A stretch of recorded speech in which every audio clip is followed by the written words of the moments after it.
வெள்ளியூர். என் பேர் காந்தா. திருவள்ளூர் மாவட்டம், ஈக்காடு ஒன்றியம், தெற்கு மாவட்டம்.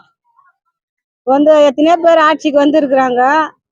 ஆனா இப்போ விஜய் ஒரு முகாம் நடத்துறாருன்னா மக்கள் இருக்கிறவங்களங்கிறாங்க, இல்லாதவங்களங்கிறாங்க, காசு கொடுத்து பாத்துக்கிறவங்க பார்க்காதவங்களங்கிறாங்க. ஆகினால முகாம் வெள்ளூர்ல ஒரு முகாம் நடத்துறாரு.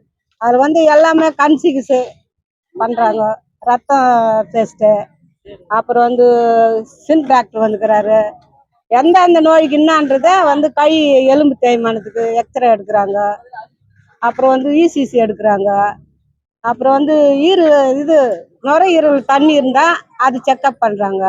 அதெல்லாம் ஒரு சிலருக்கு தெரியாது, நம்மளுக்கு என்ன நோய் இருக்குதுன்னு தெரியாது. அதுக்கெல்லாம் விளக்கம் கொடுத்து அவங்க இது நடத்துறமா பாத்துங்க அப்படின்றாங்க. கவர்மெண்ட் ஆஸ்பத்திரி இருந்தோம், கவர்மெண்ட் ஆஸ்பத்திரி எங்க ஊர்ல இருக்குது. ஆனா மக்களுக்கு இது நல்லது, மக்களுக்கு சேவை செய்யணும் அப்படின்றதுனால தளபதி விஜய் முகாம் நடத்துறாரு. அந்த தெரிஞ்சுக்க பலன் நினைச்சாங்க, தெரியாதுங்கள இன்னொரு முகாம்ல கலந்துப்பாங்க. ஆட்சிக்கு நாங்க வந்தா இது செய்வோம், நாங்க வந்தா இது செய்வோம், போட்டி போட்டு 2 ஆட்சி வந்திருக்குது. மக்களுக்கு எதுதான் சேர்த்து எதுதான் சேரலன்னு தெரியல. ஆனா தளபதி விஜய் வந்தா கொஞ்சம் மாற்றமா மாற்றி அமைக்கலாம் ஆட்சி.